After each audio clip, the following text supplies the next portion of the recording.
Okay, tuloy po tayo ng discussion no, sa civil procedure. Dito po sa splitting of a single cause of action, hindi ko na itatakil yung mga requisites ng late dispendensya, ng res judicata, hindi na po, no, ng forum shopping. Ang gusto kong itakil sa inyo, paano ba nating malalaman kung nagkaroon ng splitting, no, a single cause of action? Tandaan nyo, pag ba sinabing cause of action, ano pinag-uusapan natin? Tandaan nyo ha, the rights violated. Sinulat ko na, hindi ko na sinulat habang nagdi-discuss sa inyo. Sinulat ko na siya before. No? Tandaan niyo, pag sinabing cause of action, pinag-uusapan dyan, how many rights were violated? If there are multiple rights violated, malamang walang splitting. Okay? Pag isa lang ang right na na-violate at dalawa ang final na kaso, doon po magkakaroon ng splitting.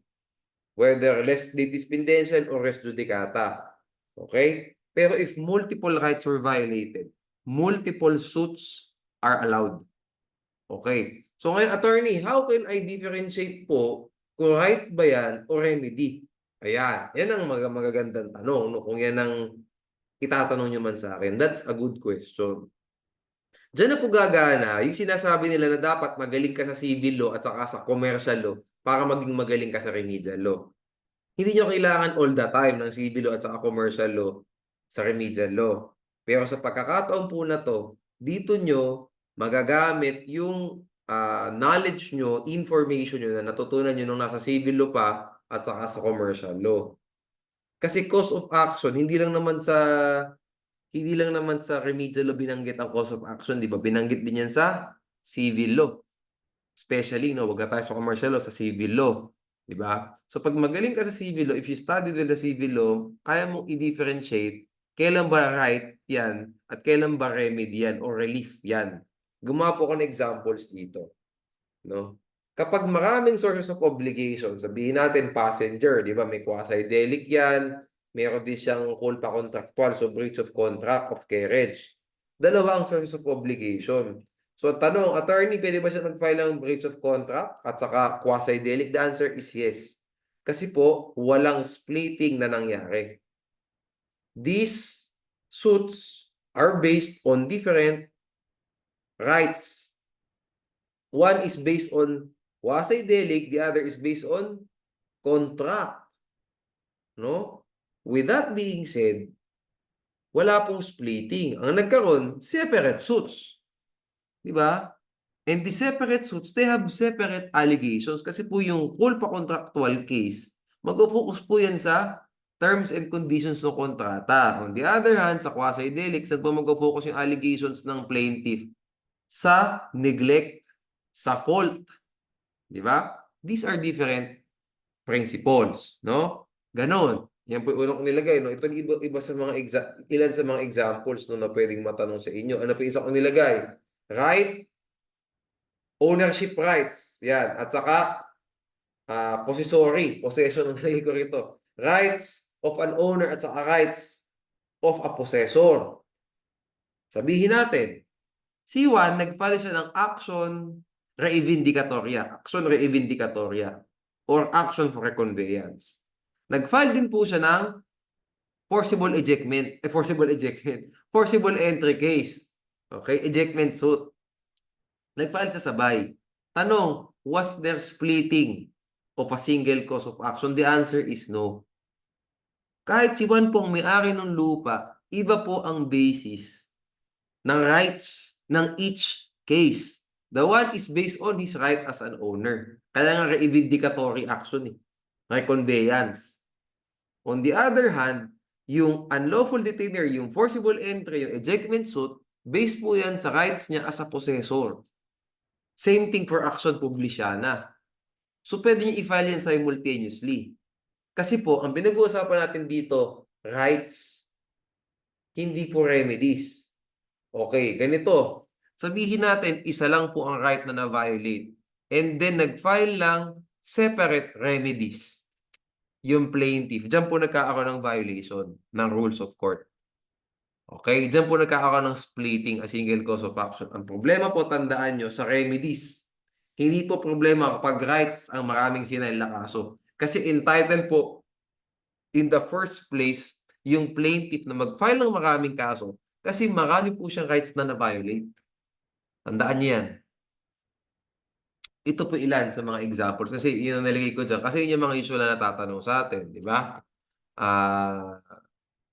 Culpa contractual, contract of breach of contract of carriage at saka quasi-delict, no? Yung anong tawag dito? 2176 at saka 2180 ng Civil Code, di ba? No, so you get the point, no? Yun yung isa, source of obligation, sources. Isa naman is right as an owner, right as a possessor. Di ba? Okay, so yan, ilan, no? Rights po yan. Pwedeng maraming kaso. Dito po tayo sa remedies. Paano mong malalaman, no? Sa na lang, sa sarili natin, as a guide na lang, no? As a parang hack, pag mag-a-analyze tayo for the bar. Paano mong malalaman kung remedy pa ba pinag-uusapan nyo o rights na? Tandaan nyo to. Kapag ang sinasabi nyo, yung title ng kaso, normally remedy yan. Attorney, I will file a collection suit and a foreclosure suit against the defendant. Is this a right or is this a remedy?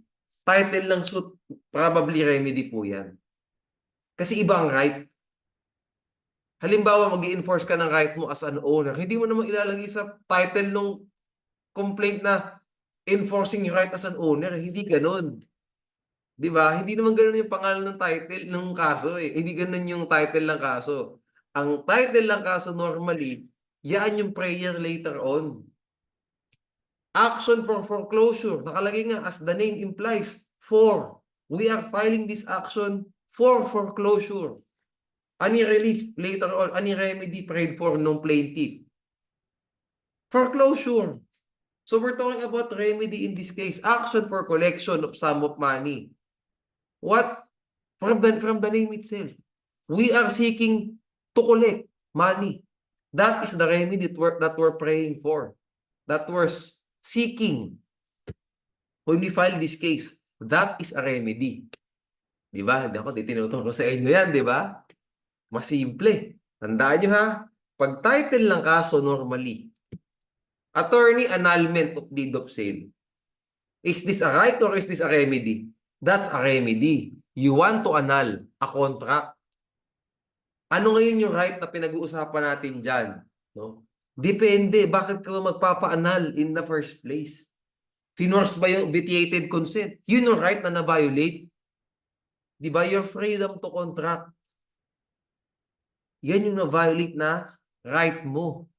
Okay? Hindi po salitang annulment ang right na na-violate. That's the remedy. Because of the violation of your right, your cause of action is yung pagpuwersa sa'yo. See? Pinwersa ka, so ngayon yung freedom mo to contract with persons you prefer to contract with. Yan po ang na-violate. Okay? Ganun. No? Parang sa political law lang yan, no? Pag tinakil yung one subject, one title, yung mga yan, di ba? Yung every bill shall contain one subject which shall be expressed in the title. Yung subject, ma-analyze nyo dun sa lawmaking process. Malalaman nyo yung subject by analyzing all of the provisions in the bill. Ano ba yung subject nito? Like yun nga, sa reproductive health law, hindi po reproductive health ang subject niyan. The subject in that law is population control. No? Isa lang po yan sa mga paraan upang maipatupad yung subject na to, which is population control. Reproductive health. Gagawa tayo ng paraan para ma-educate ang tao sa reproductive health. Responsible parenthood. Kung i-convert natin yan, no? May gagawa na lang tayo ng pattern no? Para sa atin na lang to. Basically, ang rights doon, yung population control. Ang remedy doon, responsible parenthood. Tuturuan natin ang mga kabataan paano maging responsable later on pag sila'y magulang na. Safe sex education. Yan ang remedies. Same thing here. Okay? Collection suit. Hindi po yung collection ang right. That is your remedy. What was the right violated? your right as a creditor to be paid upon demand. Assuming that the debt is already due and demandable. Yun yung na-violate na right mo. You were not paid when you demanded it. Iba, di ba? O di ka binayaran. Now you have remedies. What's your first remedy? Collection suit. They're very basic. What's your other remedy? Ay, naku, attorney, may sinanla sa aking lupa. O day no foreclosure, that's another remedy. Pag nag-file ka ng collection suit at nag-file ka ng foreclosure suit sa bayan, magkakaroon ng splitting. Because you filed multiple remedies, you availed of multiple alternative remedies just to enforce your right. Nakita nyo, no? Aba, attorney. Di ba? Mind blown. Di ba? Yun lang yun, no? That's how we make it simple. Okay, tandaan nyo yun, ha? Pag yung title ng kaso ang pinag-uusapan natin, malamang sa malamang, we are talking about remedies, reliefs, prayers. The rights violated are deeper than that. No? Okay? Sige. Okay. Ano pa? Prayers of the plaintiff, yun nga yun, no? Like example, moral damages, exemplary, attorney's fees, litigation costs. Yan po mga yan, remedies, reliefs prayed for. So sabihin natin, sa unang kaso, sabihin natin, ang cause of action mo, quasi-delict, that's the right violated. No? Negligent yung negligent yung sabihin natin negligent yung katrabaho mo, no? Na-injure ka for some reason. Okay, negligent siya. Now, what's your right? What was the right violated na nagkaroon ng cause of action? Quasi-delict, di ba? Yun ang source of obligation na na-violate. Ano ngayon ang reliefs that you can pray for? Actual damages, moral damages, exemplary, attorney's fees, litigation costs. You get the point. Yung lahat po ng yan, reliefs prayed for. So sabihin natin, yung unang kaso, actual damages ka lang, yung hospital expenses lang ang ipinasok mo dyan. Later, kung nag-file ka ng second case, kasi naku, attorney, hindi ko pala nailagay, kailangan din may moral damages. Kasi talagang na-trauma po ako sa nangyari. Ginawa mo second case. Hindi mo inamend yung unang complaint. Ang ginawa mo, second complaint. Dapat inamend mo lang yung una eh. Pero kung ginawa mo, bibo ka, no? Dalawang complaint ang ginawa mo. Was there a splitting of a single cause of action? Yes. Kasi there was only one right violated. One right violated, only one cause of action. But you filed multiple cases for this. And availing different, asserting, raising different prayers. No? Pag marami kang remedy relief na sinasabi, isa lang ang right na na-violate, dyan po nagkakaroon ng splitting. Di ba? Ito ang hack. Huwag niyo ilalagay ang sinasabi ko na ito. No? Ito lang, tip pa lang sa inyo. No? Uulitin ko, kapag title lang kaso ang sinasabi nyo, declaratory relief. Huwag pala yun. Wala palang cause of action. Huwag pala. Sabihin natin, ano ba? Detainer. Nag-iisip ako. Ano ba? Pwede. Nabanggit ko na kasi yung ano eh. Sabihin natin, petition for certiorari. Petition for certiorari. Hindi po certiorari yung right na na-violate. Ang na-violate mo na right mo probably yung dahilan ba't nagkaroon ng grave abuse of discretion yung public officer concerned. What was the right that was violated?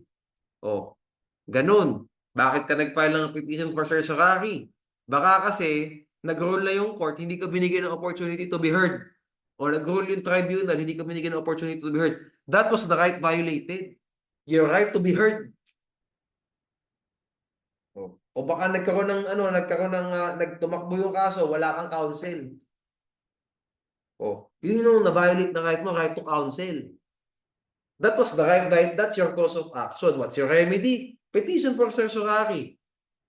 You get it? Okay? Anyway, wala naman na splitting cause of wala naman na splitting ako sinabi doon. I'm just trying to point out to you, how do we differentiate remedies? What are your remedies? What are the reliefs that you can pray for as opposed to rights? Uulitin ko, ang cause of action, one cause of action, one right violated. Two causes of action, two rights violated, two causes of action. Three rights violated, three causes of action. Pero hindi po automatic na pag lima ang reliefs nyo, automatic lima rin ang causes of action nyo, mali. No? If lima ang reliefs nyo, pero isa lang ang na-violate na right, isa lang ang cause of action nyo. So dapat yung limang reliefs na ilalagay nyo sa isang kaso lang. Hindi nyo pwedeng spread out yan. Otherwise, patay tayo. Baka ma-disciplinary action pa si attorney kasi nag-forum shopping. Get? Ayan, hindi ko to nasabi sa inyo ng review.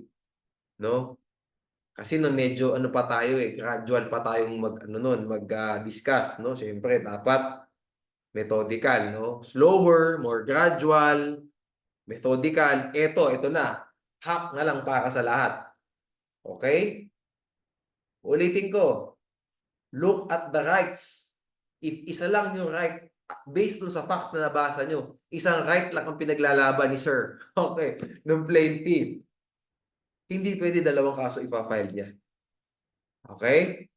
Kapag maraming kaso pinali, isa lang ang right na na-violate, patay tayo dyan. Splitting yan. Kahit na 20 pa ang reliefs niya dyan. 20 ang possible remedies niya. It doesn't matter. Pick one, my friend. Okay? Kaya po sinabi nga dyan, meron din ako nalagay sa reviewer earlier nung nasa review season pa tayo. One cause of action can give rise to alternative reliefs. What I was just trying to say there is one right violated, pwedeng maraming reliefs. Okay? At yung maraming reliefs na to, pwedeng alternative. You can only choose one or the other, like collection suit at saka foreclosure suit. You cannot avail both. You have to choose one. Ideally, foreclosure ka dapat kasi secured yun eh. May security ka doon, may sanla. No? You get the point. No? Hindi na ako pumunta sa credit transaction. You get the point. Okay? Ito pa pala, no? Ito, no? Before I leave this topic, before we move on to the next topic, example, Maseda law, guys. Ay, wag pala Maseda. Umiyak na masyado. Recto law. Oh, di ba kailan nag-apply recto law? Sale of movables by installments. Oh, benta ng motor, 12 months to pay. 12 installments, equal installments. So, magbabayad ka isang taon. Recto law will apply. Ano tatlong remedies na nakalagay dyan, di ba? You enforce, parang you cancel, at saka you foreclose. Di ba? Parang tama ba ako? You enforce, you cancel, saka you foreclose. No? Mag-review pa ako later on pag sales and list, no? Hindi kasi ako ang nag-discuss. Anyway, yung tatlo. Tandaan niyo yung tatlo na nakasulat na yan sa article, ano ba yan? 1484 ba? I-check ko lang, ha? Dahil lang. Article 1484 ba, recto law?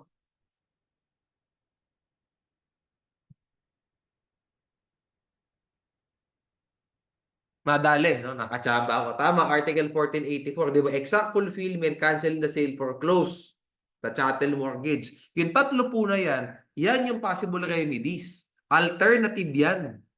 Pag nag-avail ka ng foreclosure, hindi ka na pwedeng mag-ano pa ng iba. Magpumili pa ng iba dyan.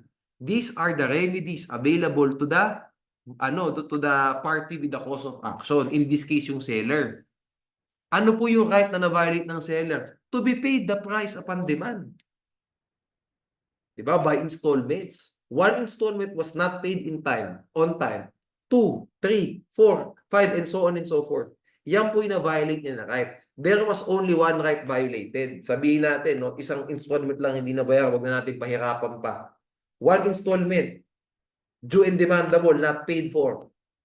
Unpaid. Nag-demand letter, hindi pa rin binayaran. That was the right violated, to be paid upon demand. The seller was not paid upon demand. That is the right. How many causes of action? Only one, kasi only one right violated. Oh, but the law itself, Article 1484, provided multiple remedies for him. So ngayon, attorney, pwede mo mag-foreclose ako the next day, mag-cancel ako ng contract file ko. Action for rescission, saka action for foreclosure. You cannot. Splitting yan. Depende yung paano mo aatakihin. Pag inatake mo yun sa civil law, ang approach mo dyan, you cannot because Article 1484 says that these are exclusive remedies. Availing one, di ba? Bars. No? Filing one, choosing one, bars the availing one bars the selection of the other, something like that. Okay? Selecting one bars the selection of the other remedies. O paano naman pag atakihin nyo ng remedial law, no? Pwede kayong tanongin both sides eh. Pero dapat iibahin nyo plating. Iba ang plating kapag civil law kayo tinanong, iba ang plating pag sa remedial law. Sa remedial law, pumunta tayo sa unang-una sabihin nyo, what is a cause of action? Okay? And how can there be splitting of a single cause of action? Ganun ang bira. Case law dictates that for every right violated, there is one cause of action. In this case, there was only one right violated, which is the right of the seller to be paid upon demand.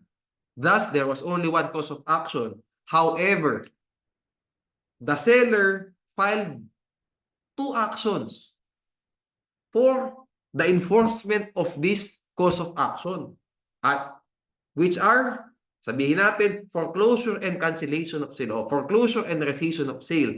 Thus, there was a splitting of a single cause of action. Sana po mas naintindihan nyo. Yan ang pagkakaiba ng remedies at saka ng rights. Pag yan ang hinihiling ng party, remedy yun. Relief. Hindi pwedeng maraming kaso just because marami kang hinihiling sa court. Pwedeng marami ang kaso mo kung marami kang rights na na-violate. Maraming rights mo ang na-violate. Kasi marami kang causes of action. I'm just trying to summarize everything. Okay? Yung rights na yan, pwedeng konti lang ang remedies that you can pray for out of the violations of these rights. Pero kahit madami yan, that doesn't authorize you to file multiple cases. Like this one. Isang right lang naman ang na-violate eh. Isa lang dapat ang kaso. Okay? O sabihin natin, dun sa sabihin natin cancellation. O. Siyempre, magkakagasta si seller. Practical na lang tayo, hindi naman libre mag-file ng kaso, di ba? I will file an action to cancel or an action to rescind the sale. Yan ay ipafile ni seller. Pwede bang magdagdag si seller ng damages, moral damages, exemplary, dun sa mismong cancellation ng sale na case? Yung case for cancellation of the sale or action for rescission of the sale? Yes! Pwede yung ilagay, hindi naman pinagbawal ng court eh. Ng law. Ilagay yan. Okay? So ano ngayon ang magiging kaso? Action for rescission of sale. Diba? Tapos nakalagay po sa prayers, no, sa reliefs prayed for nung plaintiff, in this case ni seller, may moral, may exemplary, may attorney's fees. There were multiple reliefs prayed for. Rescission, moral damages, exemplary, attorney's fees. May 4. But there was only one right violated. So there was only one cause of action, only one suit can be filed. Ganun pala. 1-1-1. Okay? One right violated, one cause of action. Since only one cause of action, only one case can be filed. However, there can be multiple reliefs out of this cause of action. Ayan, nadali natin. Sana na-get nyo, no? Move tayo to the next topic. Ayan, natandaan nyo ha. Title long case, normally relief yan. Hindi pwede na dahil 5. Yung pwede mo i-title dyan, 5 ikasong ipapile mo, wrong. Okay? Always check what rights were violated. Were there many rights violated? Or was there only one right violated? And then you proceed with that information. Hacks. Okay, move tayo to the next topic. Ano pa ba? Sige, ano tayo? Default, no? Sa default, mabilis lang, no? Kasi sa default, di ba maraming elements yan. May, ano tawag dito? May hearing, notice, di ba? Motion. Hindi naman tayo normally matatanong dun eh. Normally, matatanong tayo sa default sa 3 dako. Ayan, I will write this na lang.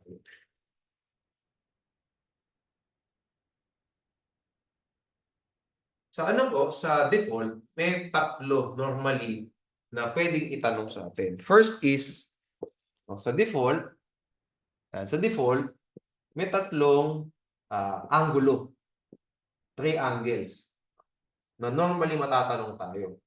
Angels, angles, okay. Ang una, yung correlation niya sa proper service of summons. Tandaan nyo hindi ko nilagay yung, ang nakalagay din po sa notes ko kasi, hindi kasi yung nasa hindi yung mga nasa books and so on, yung dapat ang isang requisite daw para magkaroon ng valid declaration of default is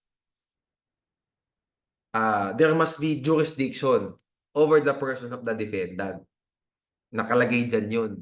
Sa akin po, mas precise kung sasabihin na, para sa akin mas maganda sabihin, anyway, wag na rin pala natin ilagay ito. Ganito. Gawin natin, let's make it more precise, no? Pag sinabi niyo yung unang requisite na yun, yung jurisdiction over the person, that does not tell the whole story for me. Either, na-acquire yung jurisdiction over the person, dapat, of the defendant, or due process was complied with.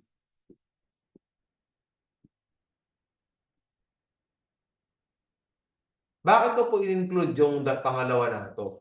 Kasi tandaan nyo, sa mga action in rem at action quasi in rem, pwede pong magkaroon ng default. And in these actions, alam naman natin that jurisdiction over the person of the defendant is not necessary. In rem, quasi in rem. However, you still have to properly serve the summons to comply with due process clause under the Constitution. Okay. So what I'm trying to say is, for the first requisite ng valid declaration of default, either dapat must be present. No? Sabihin natin, action in personam. So, kailangan mo ng jurisdiction over the person of the defendant. That means, kailangan proper ang summons natin, ang service.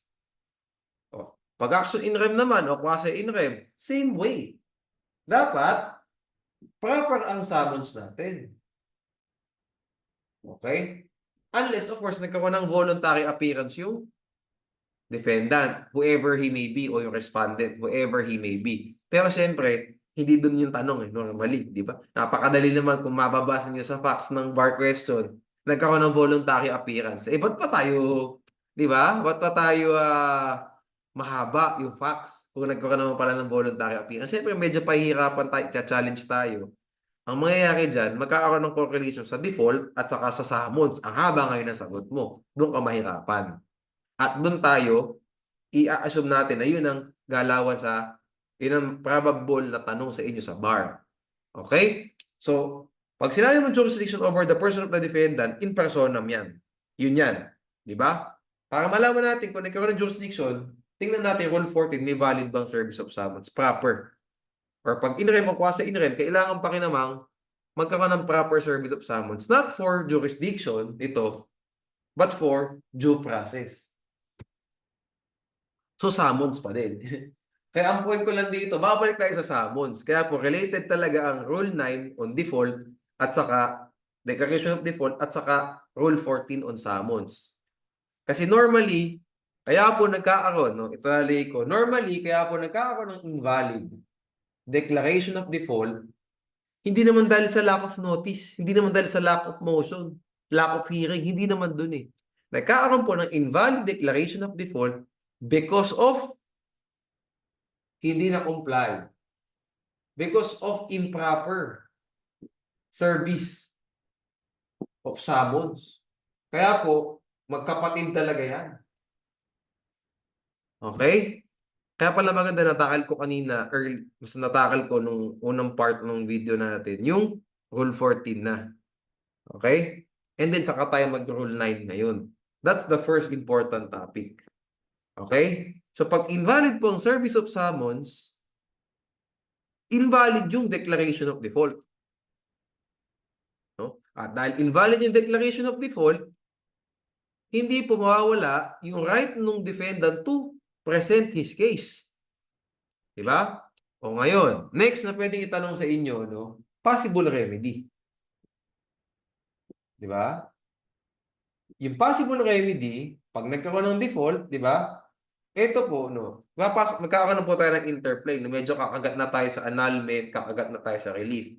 Ulit, i-reiterate ko lang, sa possible remedy, depende po yan sa kailan ba na-discover yung sabihin natin invalid service of summons, improper service of summons. Kailan ba siya na-discover? So, tatlo yan. Apat, I'm sorry. Una, before judgment. Diba? Next, after judgment. But, pending pa yung appeal period. So, may appeal period pa. Okay, period. Ayan. Next, after judgment, wala nang appeal period. Tapos, nag-comply sa dalawang days, dalawang periods na to. You within 60 days from the time he learns and 6 months from entry. Diba? And lastly, after judgment, appeal period, wala na rin tong 60 at saka 6 months na to. Pero, pasok tayo sa annulment of judgment. Okay? Yan po yung second possible instance para tayo matatanong. So, simulan natin, no? Before judgment, what's your remedy? File ka ng motion to set aside the order of default. Nakalagay po yan sa Rule 9. What is the possible remedy na matatakil sa bar, no? For, ano na lang tayo? For practical purposes. Yung extrinsic fraud. So, what is extrinsic fraud? Ulitin ko, dapat nailagay nyo, guys. Pag natakil ang annulment of judgment, yung relief from judgment, motion for new trial, at saka itong sa default. Kailangan mailagay nyo. Further, case law dictates that extrinsic fraud is fraud that prevents the opposing party to fully present his case. Yan. Yun lang naman, essentially, ganun lang kaiksi, no? Pero siyempre, mas mahaba yun nasa Supreme Court cases na definition nyo lang. Na yan, okay. Ito lang gusto kong maalala nyo. Kung makalimutan nyo man yung lahat ng mga nakasulat sa Supreme Court cases, no, na doctrines. Yan ang tatandaan nyo sa extrinsic fraud. Fraud that prevents the opposing party from presenting his side. Completely presenting his side. Extrinsic fraud po, same. Feature sa lahat ng apat na scenarios na to. All of them, available ground po ang extrinsic fraud. At extrinsic fraud po ang possible, tanong sa inyo sa bar. Kung ngayon, attorney, after judgment but during the appeal period, 15 days, sabihin natin. What's your remedy? Motion for new trial, same, extrinsic fraud. Attorney, final and executory na yung judgment. Pero pasok po sa 6 months from the entry of judgment at saka 60 days from the time I learned of the judgment. Yun ang nakalagay sa facts. Petition for relief from judgment. Attorney, paano pag ilang taon na nakalipas? 2 taon na ang nakalipas. Ano ang ground ko? Ano ang remedy ko? Ayan, remedy, di ba? Sa splitting, remedy. Hindi ko sinabi ano ang right ko. Ano ang remedy ko? Petition for annulment of judgment. No? Okay? Which will tackle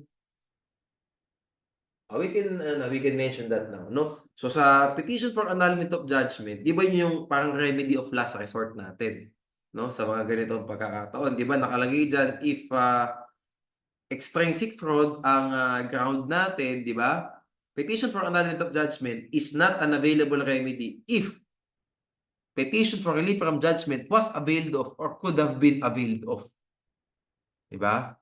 And it was not availed of due to the fault of the petitioner. So, madi-dismiss outright yung petition for annulment of judgment. Okay? So, yan po, no? Sa annulment of judgment, alam natin na dalawa ang grounds dyan. Extrinsic fraud at saka lack of jurisdiction. Sa lack of jurisdiction, dalawa ang covered dyan. Jurisdiction over the subject matter at saka jurisdiction over the person of the defendant. Tapos doon sa fraud, extrinsic fraud. May prescriptive period yung extrinsic fraud, di ba? 4 years. Yung wala, yung lack of jurisdiction, no? Estopel at saka laches yung nakasulat dyan. But, for the purposes of the bar, probably hindi niya naman gagamitin yung estopel saka laches. Kasi ang mindset po dapat natin, hindi naman tayo judge, hindi naman tayo justice. Ang mindset natin is, pwedeng mag-file. Kasi ang alam naman natin as a general rule, kapag walang jurisdiction, it can be assailed anytime. It can be contested anytime. Kasi nga, void yung judgment. Walang jurisdiction eh. Get the point? No? So, ayan, no? I don't want to overcomplicate na sa annulment of judgment, no? Okay, so extrinsic fraud, ulitin ko, extrinsic fraud that prevents the opposing party from fully presenting his side or completely presenting his side. Okay. So yan, that's the second angle. Natakal ko na rin, no? In passing yung annulment saka relief, no?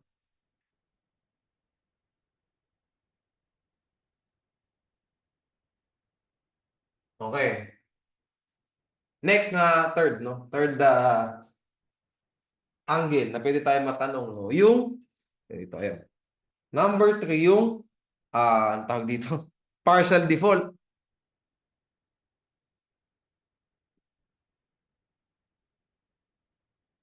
Okay.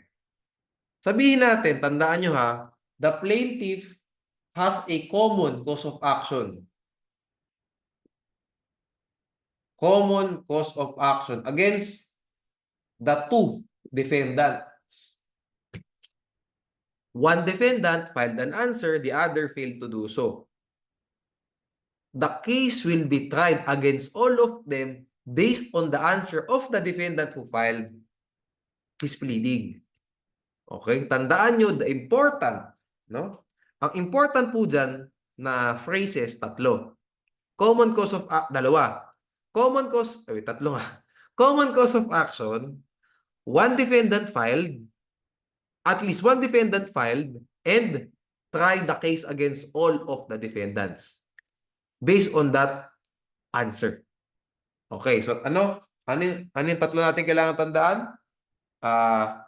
Common cause of action, at least one filed an answer, and try against all. Based on that answer. Okay, hindi ko na may susulat pala, puno na tayo. Pero ang pinaka-important talaga sa lahat, ang top 1 sa bar, yung common cause of action. Tandaan nyo, the plaintiff must have a common cause of action against both defendants. Okay? Example na natin, joint tortfeasors. Yan ang cause of action ni plaintiff laban sa defendants. Common cause of action yan. Okay? Pag joint tortfeasors ang banat. Pero paano kapag yung cause of action nyo doon sa isa, culpa contractual? I'm talking about, carriage, transportation, no? Common carriage. O, dun sa isa, sa employer, ang pinail ng pwede ka kasing mag-jointer, di ba? Kasi it arose from the same transaction. Di ba? Kahit na yung isang kaso mo sa employer based on contract, yung kaso mo dun sa driver based on quasi-delict, it arose from the same transaction. So, pwedeng magkaroon ng joinder. Okay? Pwede magkaroon ng joinder. So, nag-joinder ka. Ngayon, hindi po common ang cause of action. Ang cause of action mo sa isa, iba kumpara doon sa isa. You are filing this based on different sources of obligations. Sabihin natin, yung employer nag-file, yung driver hindi. Can we try the case against the driver based on the answer of the employer? The answer is no. Because yung answer po ng employer directed sa breach of contract. How can the allegations in that answer help the driver? Ang allegations po dyan focus sa compliance or non-compliance with the terms and conditions of the contract of carriage. Where's the neglect? Where's the fault? Wala.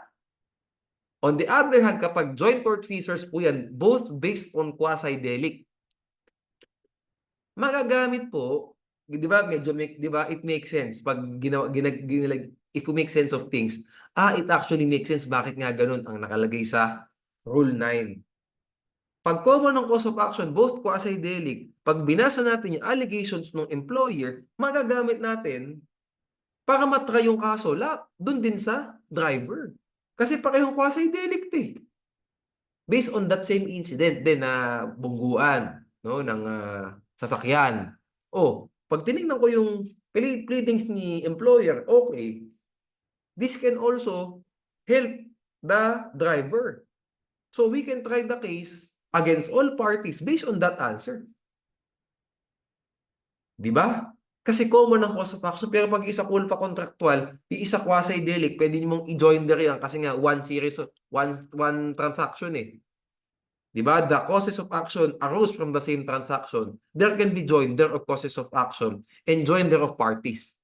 Permissive permissive joinder of parties to, no? Kasi discretionary naman, depende sa kagustuhan ng injured party, ng passenger in this case. Pwede niyo pag-emerge, pwede niyo emerge, di ba? O ayan, ulitin ko, how can the allegations in the answer for culpa contractual help the driver? Di ba, hindi. Di ba, normally, ang magiging allegations sa answer, talking about the terms and conditions na. Di ba? Of the contract of carriage at saka yung mga nakalagay na principles under Transpo Law. Di ba? Yung extraordinary diligence, di ba? Ano pa ba?